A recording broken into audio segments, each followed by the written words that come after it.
இந்த பள்ளி கட்டிட அடிக்கல் நாட்டு விழாவிற்கு வருகை தந்திருக்கும் மாண்புமிகு போக்குவரத்து துறை அமைச்சர் அண்ணன் சிவசங்கர் அவர்களுக்கும், இங்கே சட்டமன்ற உறுப்பினர் அண்ணன் பிரபாகரன் அண்ணன் அவர்களுக்கும், இங்கே மாவட்ட பொறுப்பாளர் ஜெகதீசன் அண்ணன், collector madam Grace Pachuau, DRO sir, PD sir மற்றும் அனைத்து நிர்வாகிகளுக்கும், அனைத்து பள்ளி நிர்வாகிகள் அனைவருக்கும் மற்றும் மாணவர்களும் உங்களுக்கு என்னோட மனமார்ந்த வணக்கத்தை தெரிவித்துக் கொண்டு, இங்கே நன்றி அறிவிப்புக்கு வரும்போதும் சரி, இங்கே தேர்தல் பிரச்சாரத்துக்கு வரும்போதும் சரி, டீச்சர்ஸும் ஸ்டூடெண்ட்ஸ் ரெண்டு பேருமே அருமையான வரவேற்பு கொடுத்து கேட்டது ஒரு விஷயம் தான். இந்த ஸ்கூல் பில்டிங் கட்டி கொடுங்கன்னு கேட்டீங்க.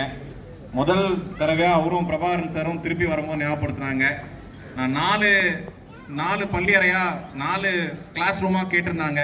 2 தான் இப்போ கொடுக்க முடிஞ்சா அடுத்த வருஷம் இன்னும் 2 அண்ணன் நிதியிலேருந்து எங்களுக்கும் சேர்த்து கொடுக்கறது மட்டும் இல்லை, நீங்கள் இன்னைக்கு இங்கே கவர்மெண்ட் ஸ்கூலில் இருக்கிற இந்த அரசு பள்ளியில் இருக்கிற ஒரு விஷயம் வந்து தமிழ்நாட்டிலே இல்லாத பல வசதிகளுக்கு நீங்கள் ஒரு ஆளாக இருந்து நம்ம செஞ்சு கொடுக்குற இடத்துல நம்ம இருக்கோம்.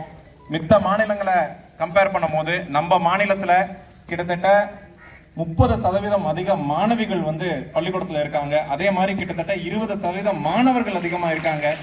அதனால் இந்த அரசாங்கம் செய்து கொடுக்குற இந்த நல்ல விஷயங்களை நீங்கள் கண்டிப்பாக மென்மேலும் படித்து, நாங்கள் இன்னும் கொஞ்ச நாள் காலத்தில் நாங்கள் அங்கே உட்காந்து நீங்கள் எங்கள் ஸ்டேஜில் இங்கே உட்கார்றதுக்கு ஒரு மிகப்பெரிய ஒரு வாய்ப்பாக அமையும் என்று கூறி, மீண்டும் ஒரு முறை இந்த வாய்ப்பளித்த உங்களுக்கும், இங்கே டீச்சர்ஸ்க்கும், ஸ்டாஃப்க்கும், இந்த விழா ஏற்பாடு செய்த அனைத்து நல்ல உள்ளங்களுக்கும் என் மனமார்ந்த நன்றியை தெரிவித்துக் கொண்டு, மீண்டும் ஒரு முறை ஸ்டேட் ஃபர்ஸ்ட் இல்லை ஸ்டேட் செகண்ட் வந்து திருப்பி நாங்கள் எல்லாம் இந்த விழாவில் கலந்துக்கணும்னு உங்களுக்கு ஒரு கோரிக்கையை வைத்து விடைபெறுகிறேன். நன்றி, வணக்கம்.